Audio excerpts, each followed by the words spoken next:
Bapak Ibu, selamat pagi. Apa kabar?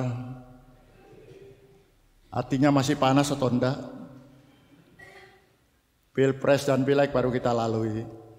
Tentunya kita dengan berbagai macam pilihan, tapi kita tetap satu, Negara Kesatuan Republik Indonesia.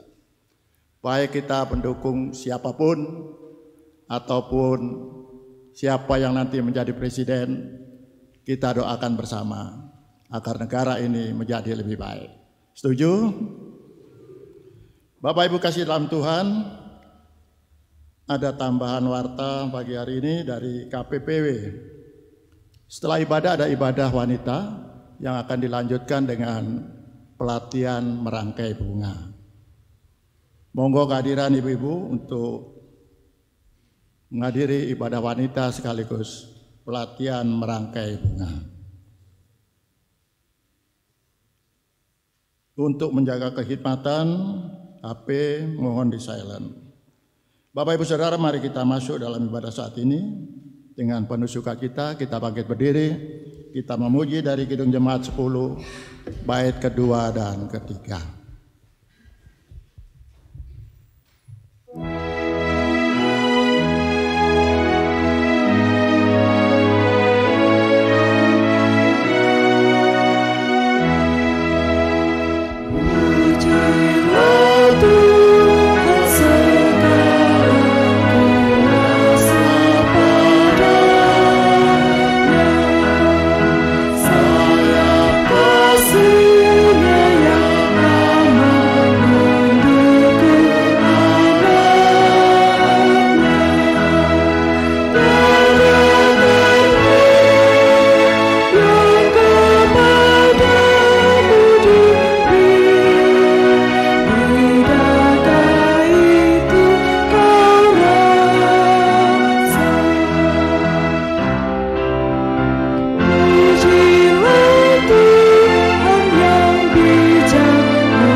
Kasih Tuhan, mari bersama-sama kita memulai ibadah kita pada pagi hari ini, dan dengan segala kerendahan hati mari kita bersimpuh sujud di hadirat tahta Tuhan dan mengungkapkan satu pengakuan yang sama. Pertolongan dan keselamatan kita datangnya dari Tuhan Allah yang menciptakan alam semesta dengan segala isinya, yang tidak pernah meninggalkan pekerjaan tangannya, dan yang kekal kasih setianya. Salam damai dan sejahtera yang berasal dari Allah Bapa dalam pengasihan Tuhan Yesus Kristus ada tercurah atas saudara-saudara. Amin. Silakan duduk.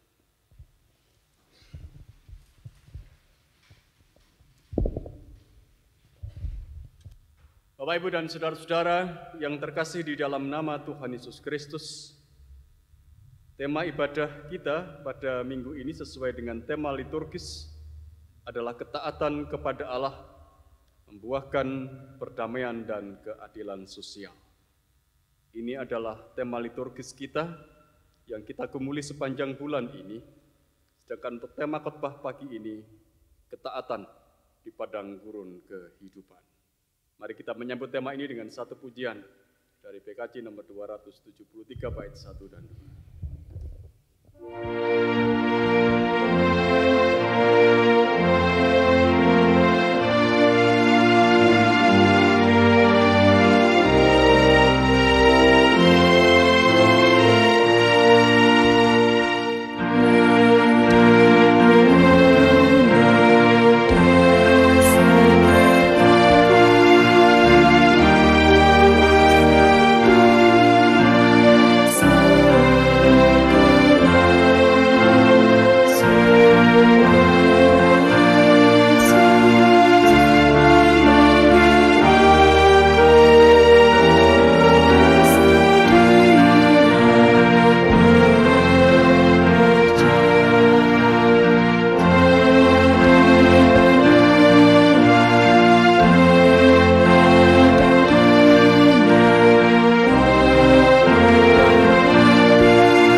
Bapak, Ibu, dan saudara-saudara yang dikasihi dan yang mengasihi Tuhan, pagi hari ini Tuhan mengingatkan kepada kita akan problem ketaatan yang itu ada di dalam kehidupan kita. Kitab Kejadian pasal 2, ayat 16 dan ayat yang ke-17 menuliskan, lalu Tuhan Allah memberi perintah ini kepada manusia, semua pohon dalam taman ini boleh kau makan buahnya dengan bebas, tetapi pohon pengetahuan tentang yang baik dan yang jahat itu, janganlah kau makan buahnya, sebab pada hari engkau memakannya, pastilah engkau mati. Saudara-saudara yang dikasihi dan yang mengasihi Tuhan, melalui apa yang dituliskan dalam kitab Kejadian ini, Tuhan mengingatkan kepada kita supaya manusia itu taat kepadanya, taat pada apa yang menjadi perintahnya, taat apa yang menjadi ketetapannya. Semua pohon dalam taman ini boleh kau makan buahnya dengan bebas, tetapi pohon pengetahuan tentang yang baik dan yang jahat itu, janganlah kau makan buahnya.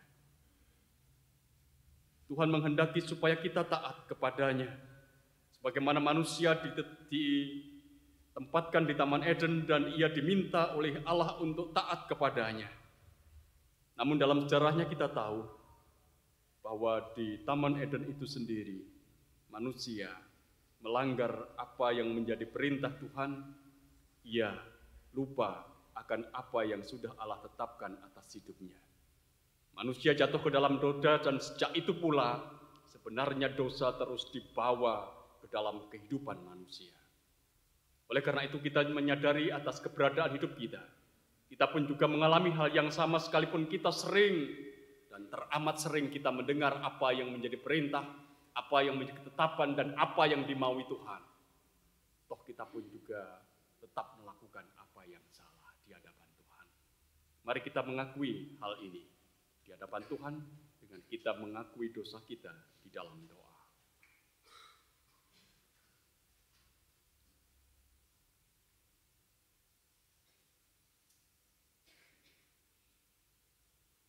Bapa yang di sorga,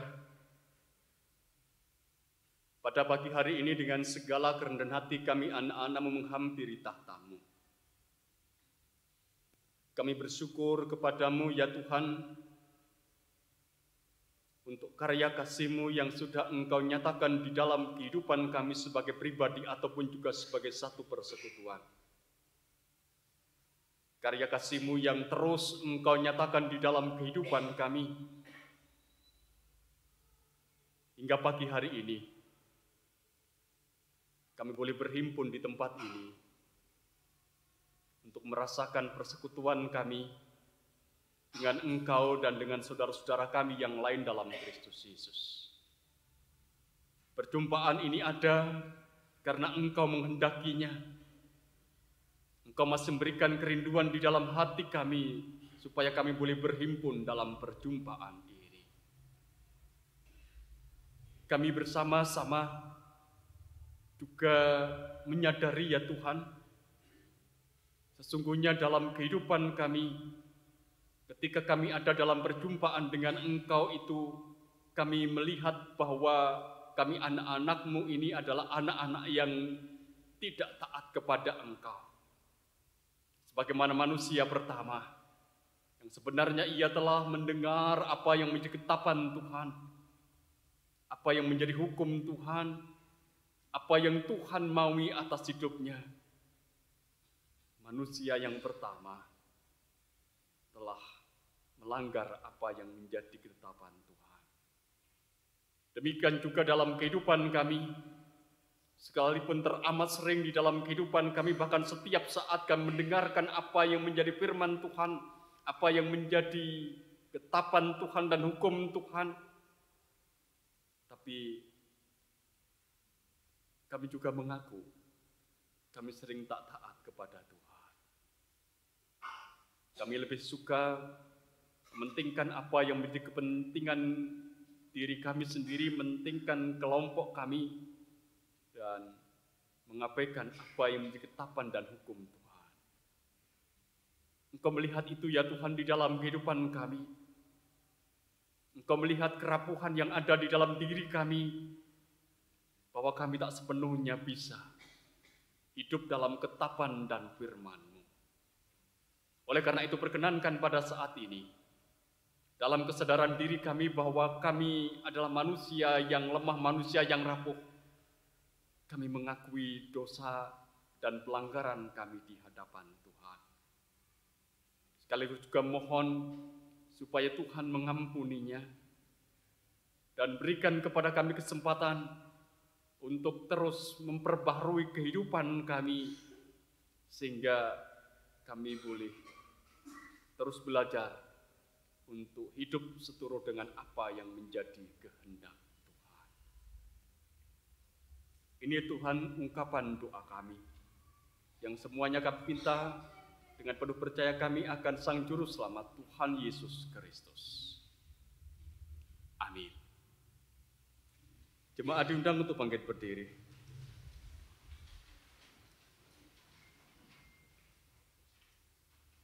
Tuhan adalah Sang Pengampun. Siapapun kita yang dengan jujur mengakui segala dosanya di hadapan Tuhan, Tuhan mewartakan berita pengampunan bagi kita. Menurut Yesaya pasal 43 ayat yang ke-25, Akulah Dia yang menghapus dosa pemberontakanmu oleh karena Aku sendiri, dan Aku tidak mengingat-ingat dosa. Itu berita pengampunan untuk kita, dan seiring dengan berita pengampunan ini, mari kita kembali agungkan Tuhan. Tuhan sampai berapa kali?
Bapak, Ibu, Saudara, kita akan membaca firman Tuhan dan merenungkannya. Namun sebelum itu mari kita berdoa.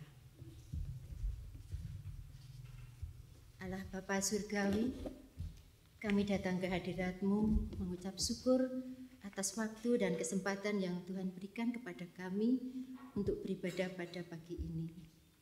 Bapa, saat ini kami akan membaca dan merenungkan firman-Mu. Urapi Bapak Pendeta Lega Lindriawan yang akan melayankan firman-Mu, dan setiap kami dengan Roh Kudus-Mu, dan berikan kami hikmat, pengertian yang daripada-Mu, sehingga apa yang kami baca dan kami dengar pagi ini dapat kami lakukan dalam kehidupan kami hari lepas hari. Berfirmanlah ya Tuhan, kami siap mendengarkan.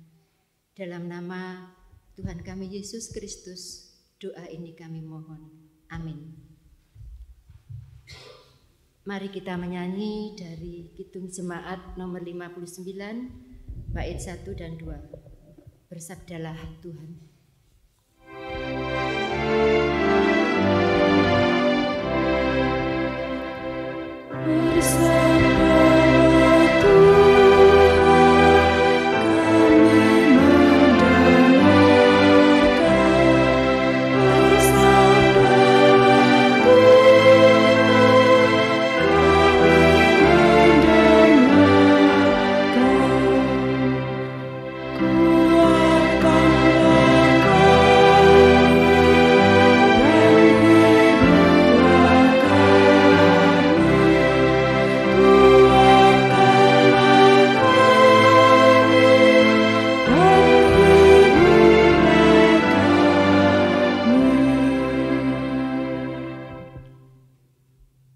Bacaan pertama diambil dari Kejadian pasal 9 ayat 8 sampai 17.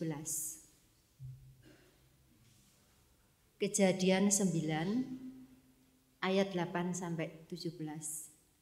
Yang demikian. Berfirmanlah Allah kepada Nuh dan kepada anak-anaknya yang bersama-sama dengan dia. Sesungguhnya aku mengadakan perjanjianku dengan kamu dan dengan keturunanmu, dan dengan segala makhluk hidup yang bersama-sama dengan kamu, burung-burung, ternak dan binatang-binatang liar di bumi yang bersama-sama dengan kamu, segala yang keluar dari bahtera itu, segala binatang di bumi.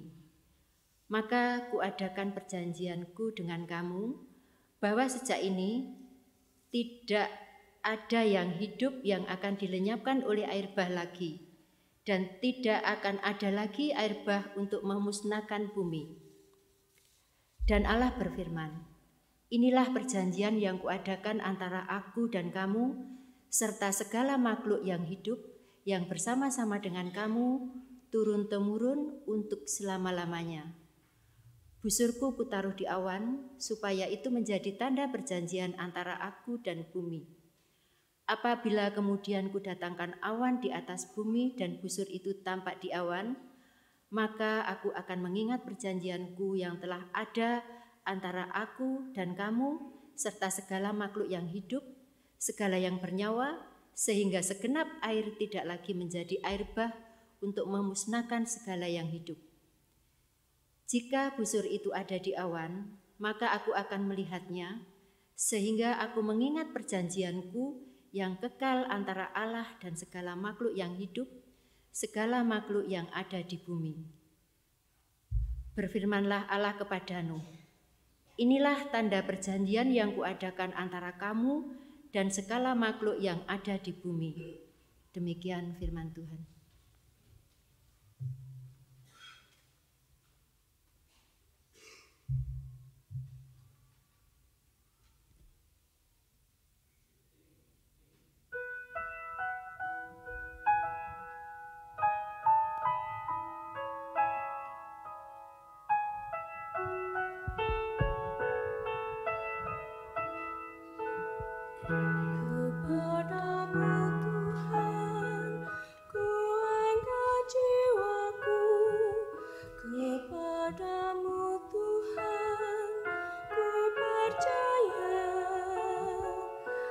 Setia kebenaran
diambil dari 1 Petrus 3 ayat 18 sampai 22. 1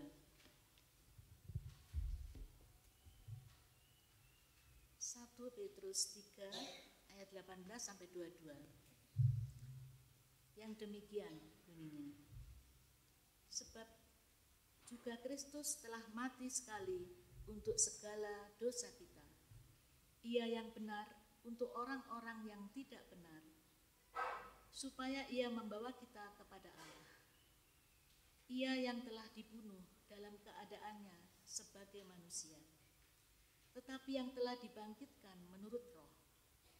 Dan di dalam roh itu juga ia pergi memberitakan Injil kepada roh-roh yang di dalam penjara, yaitu kepada roh-roh mereka yang dahulu pada waktu Nuh tidak taat kepada Allah, ketika Allah tetap menanti dengan sabar waktu Nuh sedang mempersiapkan bahteranya, di mana hanya sedikit, yaitu 8 orang yang diselamatkan oleh air bah itu. Juga kamu sekarang diselamatkan oleh kiasannya, yaitu baptisan. Maksudnya bukan untuk membersihkan kenajisan jasmani, melainkan untuk memohonkan hati nurani yang baik kepada Allah oleh kebangkitan Yesus Kristus yang duduk di sebelah kanan Allah setelah ia naik ke surga, sesudah segala malaikat, kuasa, dan kekuatan ditaklukkan kepadanya. Demikian firman Tuhan.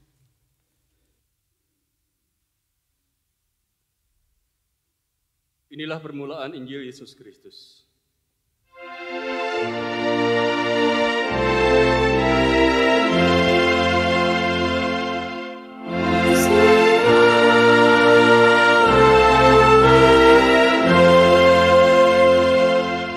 Untuk bangkit berdiri. Injil Yesus Kristus menurut kesaksian Markus pasal 1 ayat 9 sampai ayat yang ke-15. Pada waktu itu datanglah Yesus dari Nazaret di tanah Galilea, dan ia dibaptis di sungai Yordan oleh Yohanes. Pada saat ia keluar dari air, ia melihat langit terkoyak dan roh seperti burung merpati turun ke atasnya. Lalu terdengarlah suara dari sorga, "Engkaulah anakku yang kukasihi, kepadamulah aku berkenan." Segera sesudah itu roh memimpin dia ke padang gurun. Di padang gurun itu ia tinggal 40 hari lamanya, dicobai oleh iblis. Ia berada di sana di antara binatang-binatang liar dan malaikat-malaikat melayani dia. Sesudah Yohanes ditangkap, datanglah Yesus ke Galilea memberitakan Injil Allah. Katanya, waktunya telah genap. Kerajaan Allah sudah dekat. Bertobatlah dan percayalah kepada Injil. Yang berbahagia adalah kita yang melihara dalam hati setiap firman dan melakukannya dalam hidup keseharian. Amin.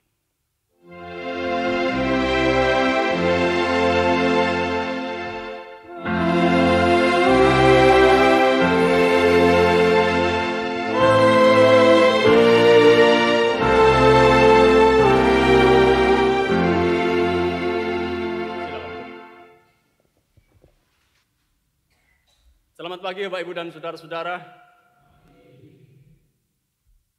Dengan segala ucapan syukur kita bersama-sama bangun ibadah kita pada pagi hari ini. Dan kita menghayati bahwa pagi hari ini merupakan Minggu Prapaskah yang pertama di tahun 2024 ini. Di Minggu Prapaskah yang pertama ini saudara-saudara, kita berjumpa kembali dengan cerita Yesus dicobai oleh iblis di padang gurun. Itu yang menjadi bagian dari bacaan kita yang ketiga dari cerita yang disampaikan kepada kita di dalam Injil. Cerita tentang Yesus dicobai oleh iblis di padang gurun. Cerita yang ditulis oleh Markus, saudara-saudara, yang menjadi bacaan kita pada pagi hari ini, memang agak berbeda dengan apa yang ditulis oleh Matius ataupun juga yang ditulis oleh Lukas. Kalau panjenengan melihat paralelnya begitu, kita akan melihat dengan jelas perbedaan di antara ketiganya, antara Markus, Matius, dan Lukas ketika mereka itu menarasikan tentang Yesus dicobai oleh iblis di padang gurun. Matius dan Lukas itu menceritakan lebih panjang, menceritakan lebih detail bagaimana Yesus dicobai dengan 3 pencobaan oleh iblis. Sedangkan Markus tidak, saudara-saudara. Markus menceritakan tentang pencobaan Yesus di padang gurun itu lebih singkat. Berbeda dengan apa yang dituliskan oleh penulis Injil Matius ataupun juga penulis Injil Lukas. Markus hanya menegaskan begini. Di dalam ayat yang ke-12 dan 13 dari bacaan kita Injil Markus pasal 1. Segera sesudah itu roh memimpin dia ke padang gurun. Di padang gurun itu ia tinggal 40 hari lamanya. Dicobai oleh iblis. Ia berada di sana di antara binatang-binatang liar. Dan malaikat-malaikat melayani dia. Itu yang diungkapkan oleh penulis Injil Markus. Sangat singkat, tetapi sebenarnya sangat padat dan sangat jelas. Tentu kita tahu dan paham saudara-saudara, bahwa perbedaan cerita di antara ketiga penulis Injil tentang cerita Yesus yang berada di padang gurun ini, karena masing-masing ingin menyampaikan pesan yang berbeda satu dengan yang lain. Karena konteks kehidupan jemaat mereka juga berbeda satu dengan yang lain. Walaupun itu berasal dari satu cerita yang sama atau satu peristiwa yang itu dipandang dari tiga perspektif yang berbeda dan mereka ingin menyampaikan pesan yang berbeda satu dengan yang lain. Dan karena kita pada pagi hari ini, Bapak Ibu dan Saudara-saudara, berjumpa dengan apa yang dituliskan oleh Markus. Cerita tentang Yesus dicobai oleh iblis di padang gurun dengan sangat singkat itu. Mari kita bersama-sama belajar. Apa sih sebenarnya yang menjadi pesan dari penulis Injil Markus untuk kita? Apa sih yang mau disampaikan kepada kita tentang cerita pencobaan di padang gurun yang dialami oleh Yesus? Apa implikasinya bagi kehidupan kita? Itulah pertanyaan yang akan kita jawab. Kita merenungkan apa arti pencobaan Yesus di padang gurun itu bagi kehidupan kita di Minggu Prapaskah yang pertama ini. Paling tidak saya melihat 4 hal, saudara-saudara, yang itu menjadi pesan dari penulis Injil Markus untuk kita, untuk kehidupan orang percaya dari peristiwa pencobaan Yesus di padang gurun ini. Mari perhatikan ayat yang ke-13 dari Injil Markus pasal 1. Di padang gurun itu, ia tinggal 40 hari lamanya, dicobai oleh iblis. Ia berada di sana di antara binatang-binatang liar, dan malaikat-malaikat melayani dia. Saudara-saudara, bilangan 40 di dalam Alkitab, saya sudah sering menyampaikan ini.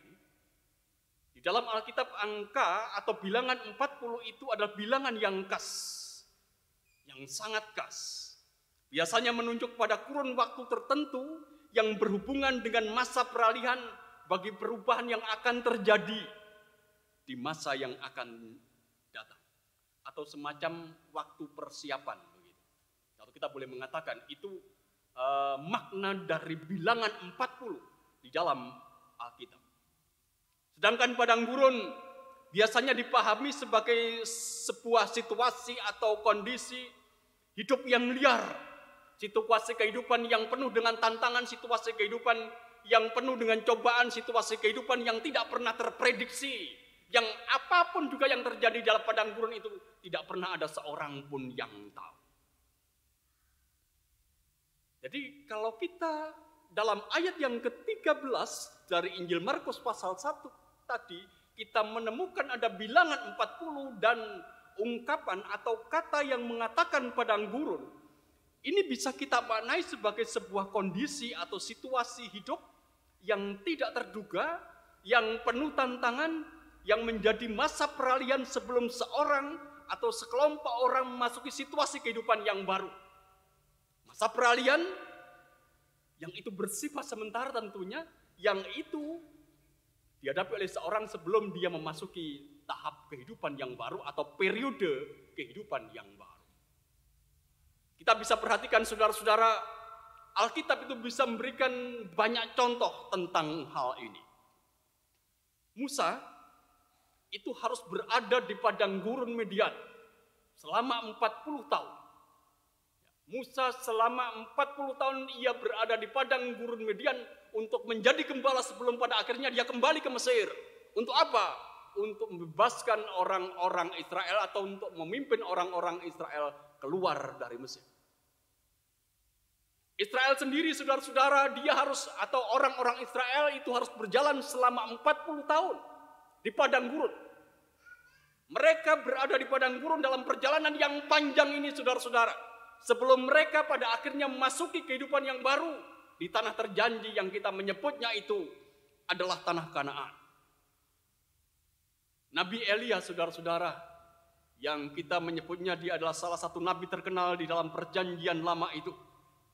Dia harus menempuh perjalanan selama 40 hari di padang gurun sebelum berjumpa dengan Allah dengan cara yang baru di gunung Allah setelah ia mendapatkan makanan dan perlindungan Allah. Orang-orang Niniwe, kalau panjenengan membaca cerita tentang orang-orang Niniwe, orang-orang di Niniwe itu harus memaklumkan puasa, bertobat selama 40 hari sebelum mereka kemudian mendapatkan anugerah dari Tuhan bahwa mereka tidak jadi dihukum. Itu orang-orang Niniwe. Yesus itu harus berada di padang gurun selama 40 hari. Sebelum dia memasuki tahap baru kehidupannya untuk pelayanannya. Demikian pula dia harus 40 hari setelah peristiwa kebangkitannya. Sebelum dia masuk ke tahap baru kehidupan di sorga atau sebelum dia naik ke sorga. Saudara-saudara, Injil Markus mau menyampaikan pesan kepada kita bahwa semua perjalanan di padang gurun kehidupan itu, apakah itu berupa krisis, apakah itu berupa tantangan, apakah itu berupa persoalan, apakah itu berupa pergumulan, saudara-saudara, itu semuanya harus dipandang sebagai sebuah masa peralihan. Itu semua harus dipandang sebagai sebuah masa transisi. Artinya adalah bahwa tidak selamanya kita berada di situ. Tidak selamanya kita berada di padang gurun itu. Itu adalah waktu yang sementara. Kita boleh mengatakan ini dalam tanda kutip begitu semacam ujian sebelum kita memasuki tahap baru dalam bagian kehidupan yang harus kita lalui. Seperti halnya pagi yang kemudian akan berganti menjadi siang. Atau seperti halnya sore yang kemudian akan bergeser, berganti menjadi malam. Itulah pesan pertama yang ingin disampaikan oleh Markus tentang pencobaan di padang gurun itu. Bahwa 40 hari di padang gurun adalah masa transisi. Siapapun kita yang hidup pada saat ini, saudara-saudara, yang barangkali kita berhadapan dengan padang gurun kehidupan kita, yang ada dalam kesakan, yang ada dalam pergumulan, yang ada dalam persoalan, atau dalam beban yang begitu berat, ingatlah, itu adalah masa transisi. Itu adalah hal yang bersifat sementara. Walaupun kita tahu angka 40 itu simbolik, kita tidak pernah tahu, tidak pernah bisa memastikan sampai kapan itu berakhir. Tetapi ingatlah bahwa narasi kita mengatakan kepada kita itu pasti akan berakhir. 40 hari, 40 tahun, pergumulan itu, persoalan itu, masalah itu pasti akan berakhir. Karena ini adalah masa peralihan. Itu pesan pertama yang ingin disampaikan kepada kita oleh penulis Injil Markus tentang pencobaan Yesus di padang gurun. Yang kedua, saudara-saudara,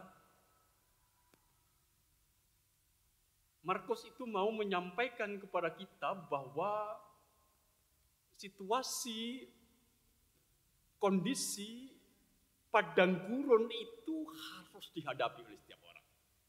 Nama kutip itu harus. Itu adalah sebuah keharusan. Karena apa, saudara-saudara? Karena datangnya tidak pernah diduga. Datangnya tidak pernah terprediksi karena seperti yang diungkapkan tadi, bahwa padang gurun itu adalah sesuatu yang liar. Tidak pernah kita bisa menduganya, seperti halnya kalau kita berada di situ, saudara-saudara. Kita tidak pernah menduganya, moro-moro ning kono. Kalau kita memperhatikan, saudara-saudara, di dalam ayat yang ke-12 dari Injil Markus pasal 1, segera sesudah itu roh memimpin dia ke ke padang gurun. Segera sudah itu roh memimpin dia, artinya memimpin Yesus ke padang gurun. Kata yang dipakai dalam bahasa aslinya itu adalah exbale atau exbalo.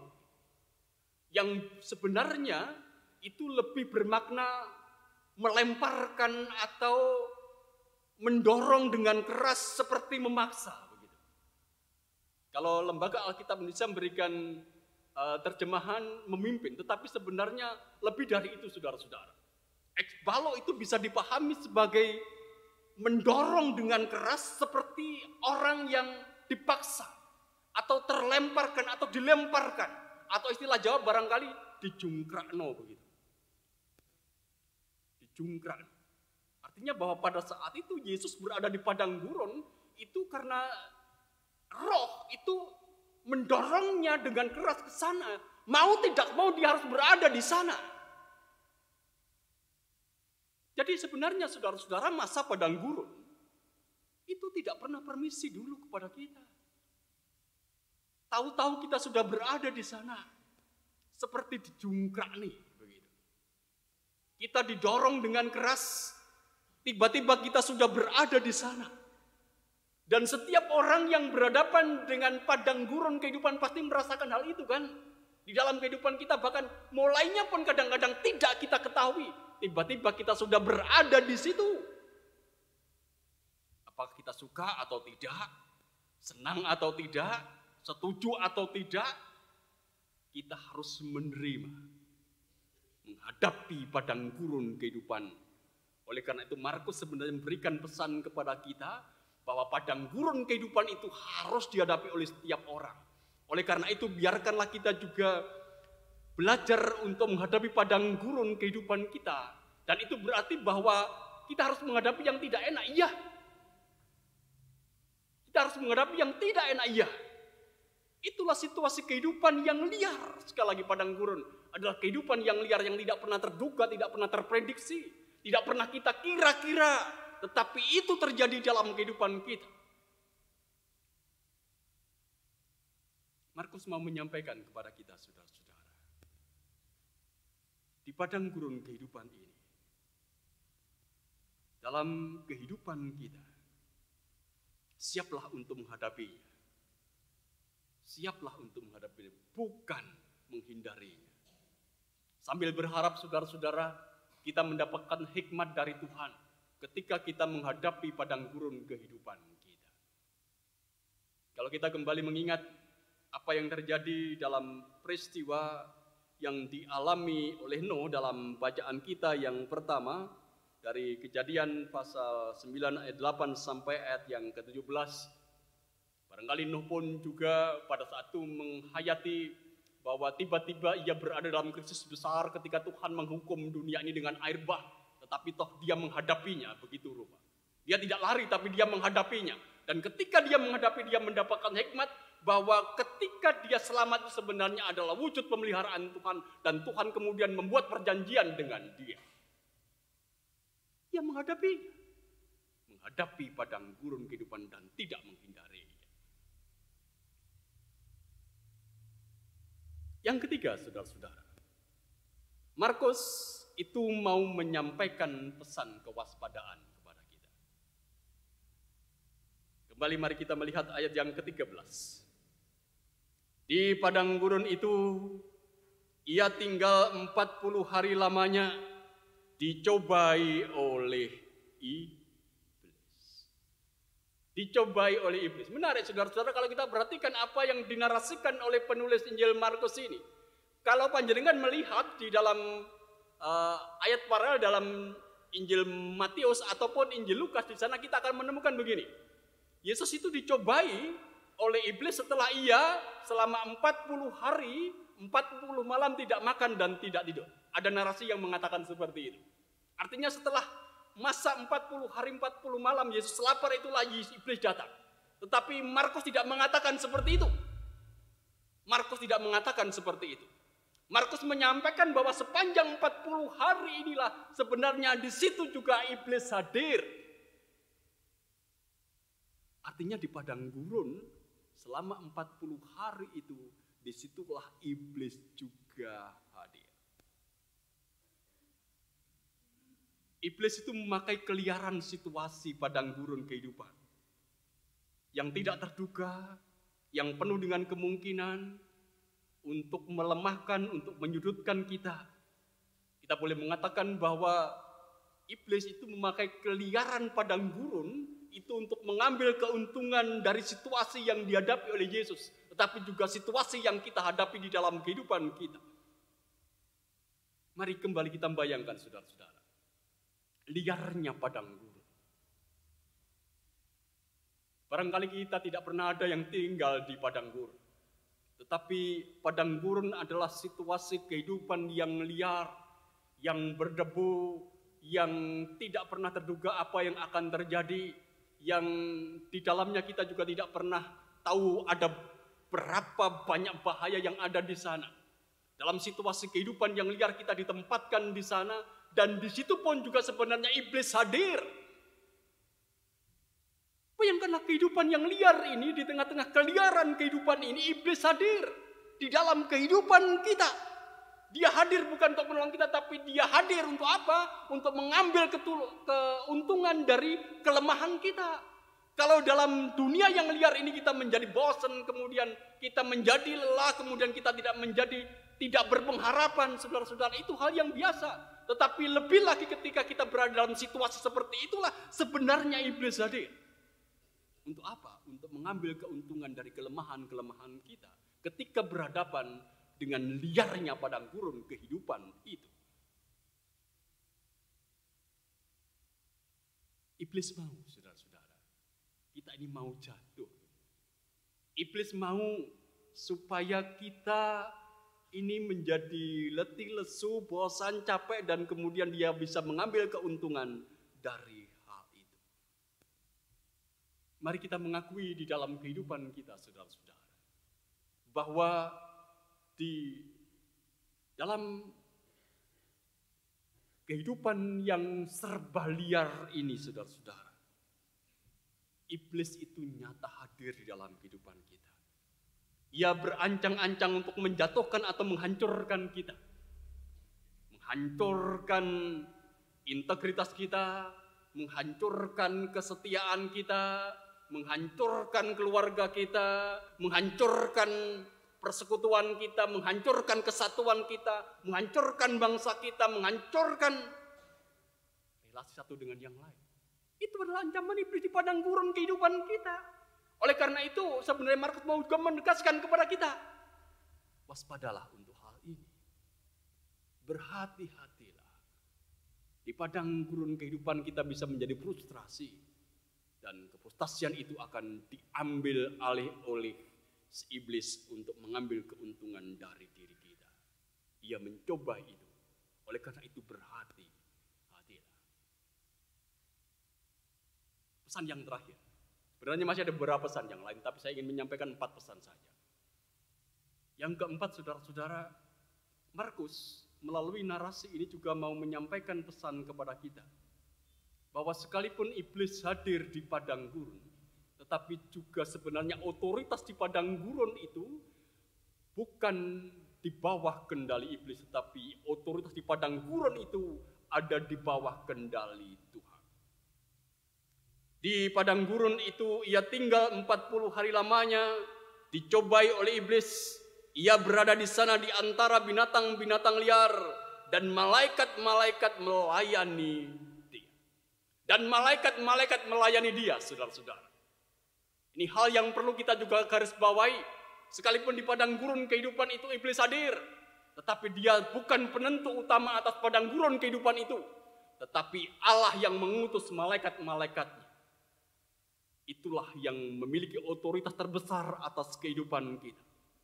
Jadi kalau kita kembali mengingat, jadi roh yang melemparkan Yesus ke padang gurun, itulah juga roh yang punya otoritas untuk situasi kehidupan di padang gurun itu. Sekali lagi saudara-saudara, di padang gurun kehidupan yang liar ini, yang tak jarang buat kita takut, yang tak jarang membuat kita cemas, yang tak jarang membuat kita khawatir, atau bosan, atau putus asa. Selalu saja Allah hadir untuk menopang dan menolong melalui malaikat-malaikatnya. Perhatikan kehidupan kita saudara-saudara, ketika kita berada di padang gurun kehidupan kita masing-masing. Selalu saja ada orang yang mendoakan kita.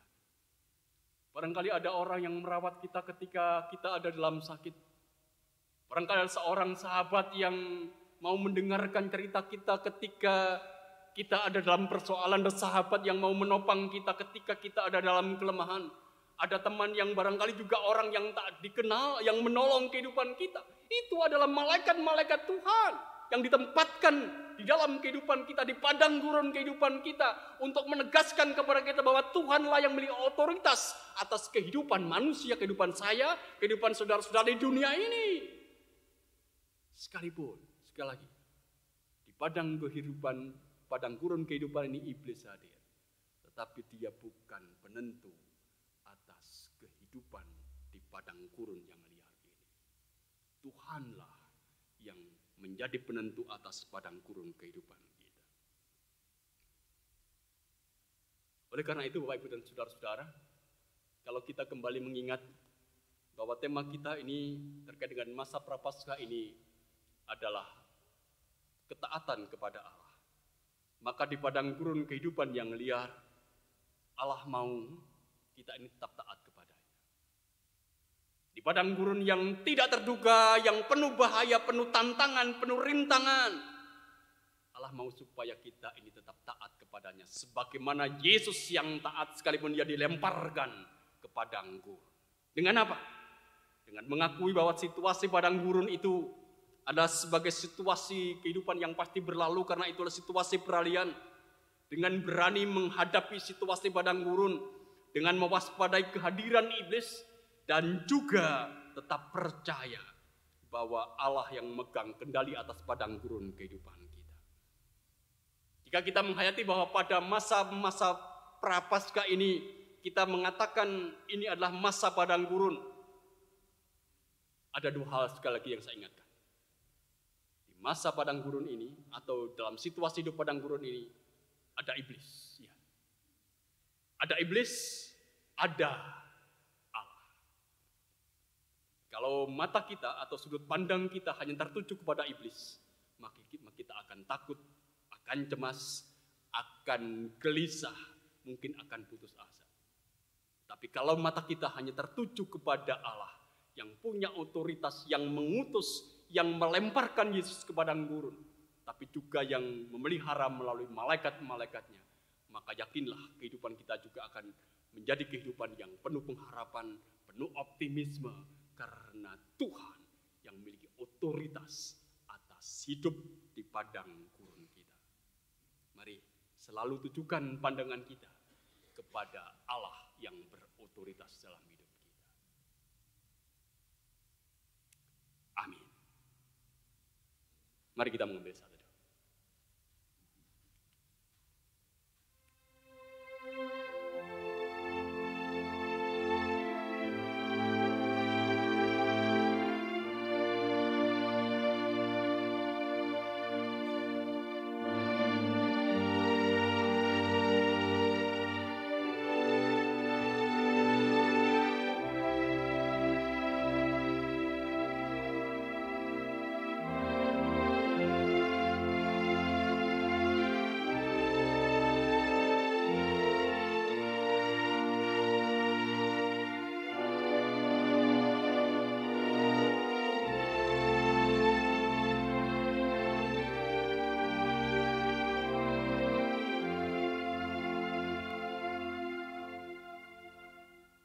Saudara-saudara, mari kita menyebut firman Tuhan yang boleh kita renungkan bersama dengan kita angkat satu pujian dari Kidung Jemaat nomor 429 bait 2 dan 3.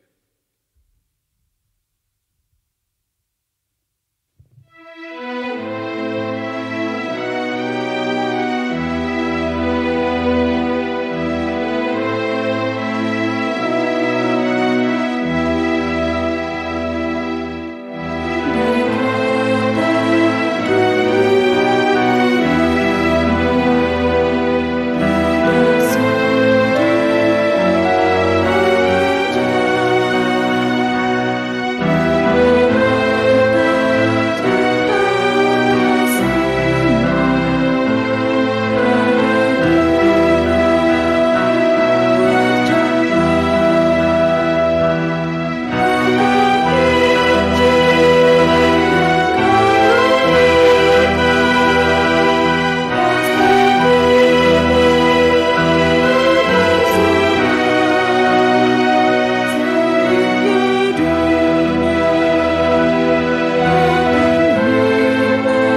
pengakuan iman rasuli. Umat dipersilahkan berdiri.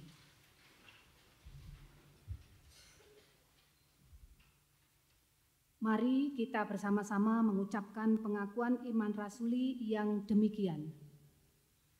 Aku percaya kepada Allah, Bapa yang Maha Kuasa, Khalik langit dan bumi, dan kepada Yesus Kristus, Anak yang tunggal Tuhan kita, yang dikandung daripada Roh Kudus, lahir dari anak darah Maria, yang menderita di bawah pemerintahan Pontius Pilatus, disalibkan, mati dan dikuburkan, turun dalam kerajaan maut.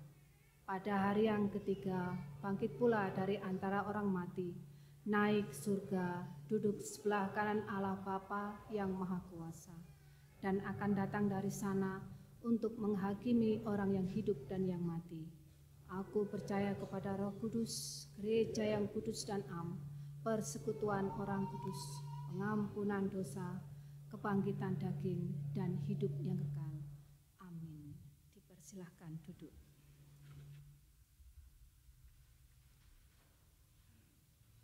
Saudara-saudara, mari bersama-sama kita kembali hampiri tata Tuhan. Kita akan angkat syafaat-syafaat kita kepadanya. Mari berdoa. Bapa yang di sorga, kami boleh menghayati perjumpaan kami dengan Engkau, dengan saudara-saudara kami yang lain dalam Kristus Yesus melalui peribadahan ini. Apa yang boleh kami rasakan, biarkan itu akan semakin meneguhkan kami, bahwa kami tak pernah sendiri. Kami ada bersama dengan Tuhan, tapi kami juga bersama dengan saudara-saudara kami yang lain.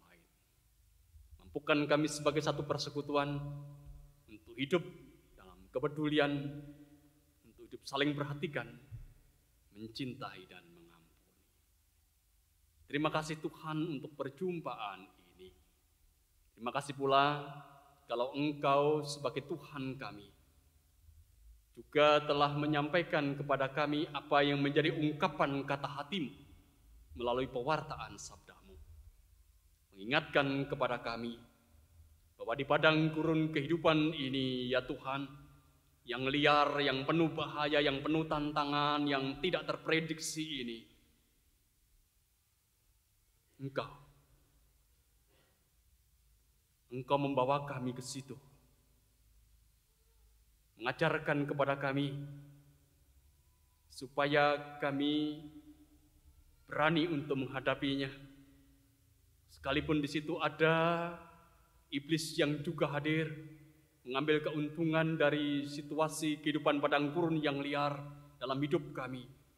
Tapi kami juga percaya, Engkaulah sang penentu di padang gurun kehidupan kami.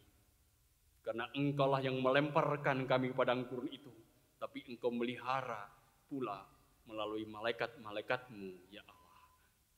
Terima kasih Tuhan untuk firman-Mu.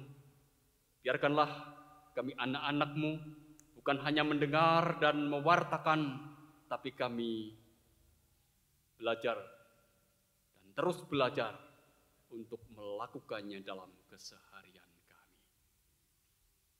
Teguhkanlah diri kami, hati kami, pikiran dan jiwa kami untuk melakukan apa yang menjadi kehendak-Mu itu.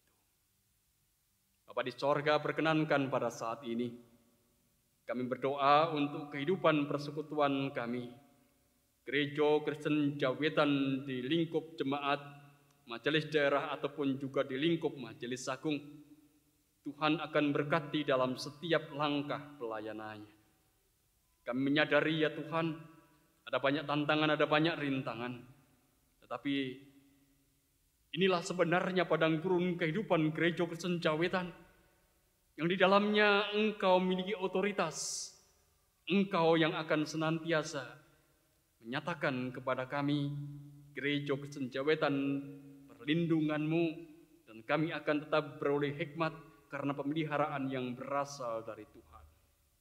Dalam lingkup kehidupan kami di Gereja Kristen Jawetan Jemaat Malang ini, mohon Tuhan berkati penatua, diaken, dan badan bantu yang ada di dalamnya, yang terus bersemangat untuk bekerja dan melayani Tuhan. Berkatilah juga setiap warga jemaat dalam setiap pekerjaan yang dilakukannya, supaya melalui setiap pekerjaan itu maka setiap orang akan boleh merasakan bagaimana berkat Tuhan itu dicurahkan dan peliharaan Tuhan dinyatakan. Berkati pula untuk setiap keluarga yang ada di dalam kehidupan persekutuan kami. Mampukan setiap keluarga untuk boleh menjadi atas kehidupan orang lain. Sehingga setiap keluarga akan boleh menyaksikan dan menjadi saksi atas karya indah Tuhan kami Yesus Kristus. Dan akan tetap boleh mewartakan kabar kesukacitaan bagi dunia melalui kehidupan keluarganya.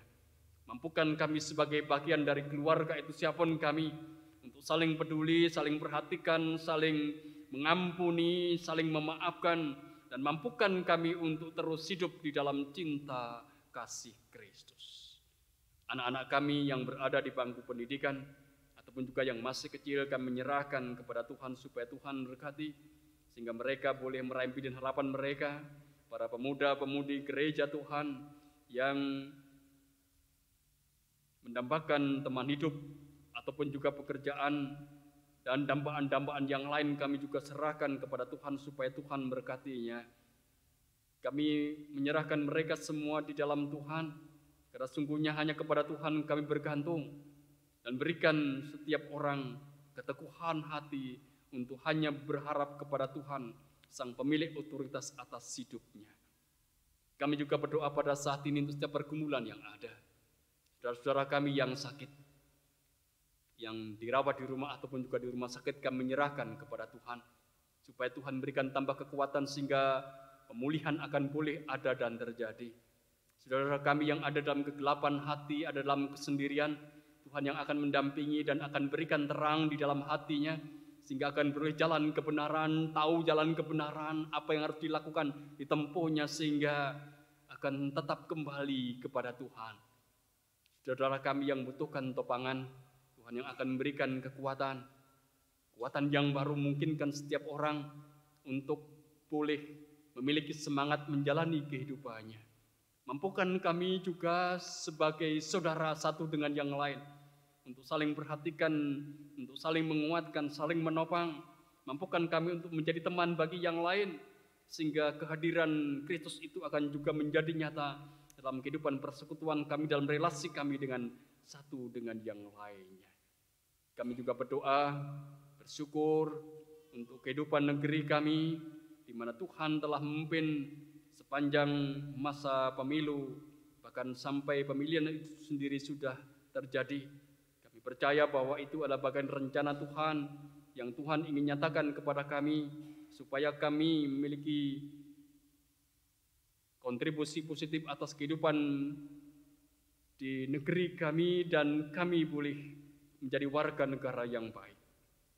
Kami bersyukur Tuhan untuk penjagaan-Mu atas negeri ini, dan kami tetap mohon kepada Engkau supaya Engkau juga menjaganya, sebagaimana Engkau Allah kami yang menjaga kehidupan Israel.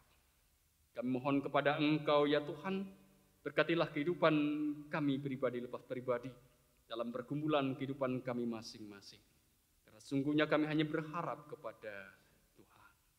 Bapa di sorga, ini adalah ungkapan doa kami, yang semuanya kami minta hanya dalam nama Tuhan kami Yesus Kristus, yang menjadi juru selamat kami, yang telah mengajarkan kepada kami berdoa. Bapa kami yang di surga, dikuduskanlah nama-Mu, datanglah kerajaan-Mu, jadilah kehendak-Mu di bumi seperti di surga. Berikanlah kami pada hari ini makanan kami yang secukupnya,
Ibu, Saudara yang terkasih dalam Tuhan Yesus Kristus, penyertaan dan berkat Tuhan tidak pernah berhenti, dan kasih-Nya telah menyelamatkan kita, umat-Nya. Sebagai ungkapan syukur, kita akan menyerahkan persembahan kita.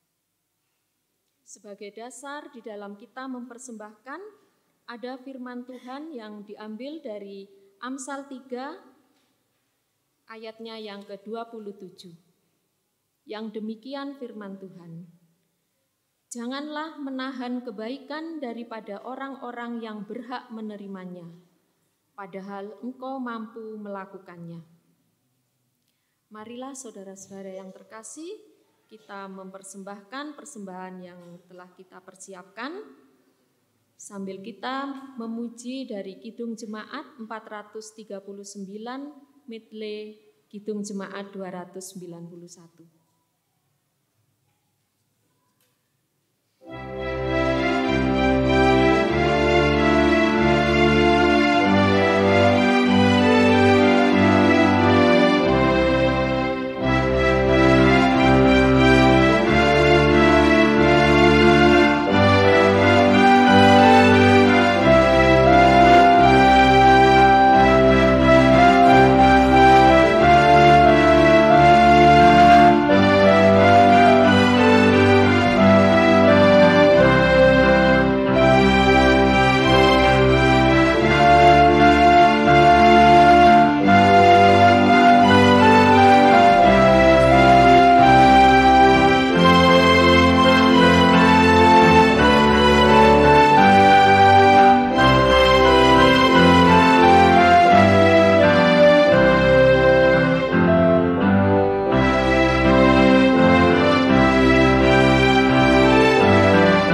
persembahan kita dalam doa. Mari kita berdoa. Segala ungkapan syukur hanya kepadamu ya Bapa, karena kasih karunia dan berkat yang telah kami terima hingga saat ini, dan kami percaya semua berkat yang kami peroleh itu hanya karena kemurahan Tuhan. Untuk itu, sebagai ungkapan syukur, kami telah mengumpulkan persembahan kami. Kami mohon Tuhan mengkuduskan dan terimalah persembahan kami, agar persembahan ini menjadi berkat bagi pelayanan dimanapun diperuntukkan. Dan ajarkanlah kami untuk senantiasa mengucap syukur di dalam segala hal. Dan ajarkanlah kami mempersembahkan tubuh kami yang hidup ini kepadamu. Kami menyerahkan doa-doa kami hanya di dalam nama Tuhan kami, Yesus Kristus. Amin.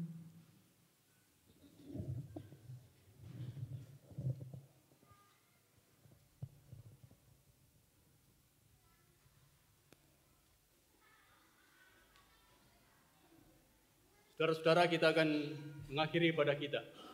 Kita akan kembali dalam kehidupan kita masing-masing. Kita akan kembali kepada padang gurun kehidupan kita masing-masing. Mari kita menjalinnya dalam ketaatan kepada Tuhan, dengan senantiasa mengingat bahwa di padang gurun kehidupan kita, iblis ada. Tapi ingatlah bahwa otoritas di padang gurun kehidupan kita hanya ada pada Allah. Karena itu pandanglah Allah, kuutus Kau.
Sumber segala anugerah, Tuhan Yesus sumber segala kasih karunia, Roh Kudus sumber segala penghiburan, senantiasa menyertai, memberkati, mendewasakan kehidupan saudara-saudara kini dan selamanya.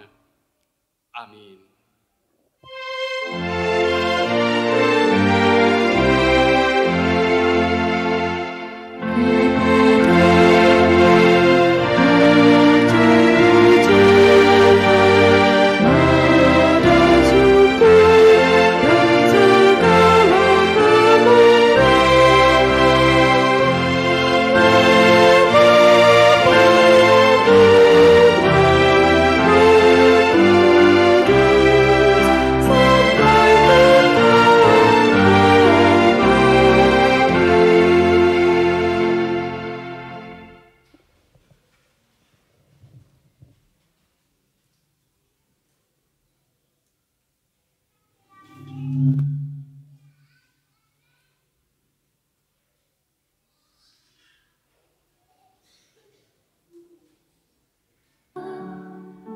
Bukti kasih-Mu,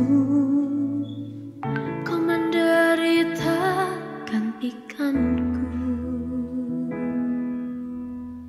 Dengan darah-Mu, Kau selamatkanku. Kini ku hidup menyenangkan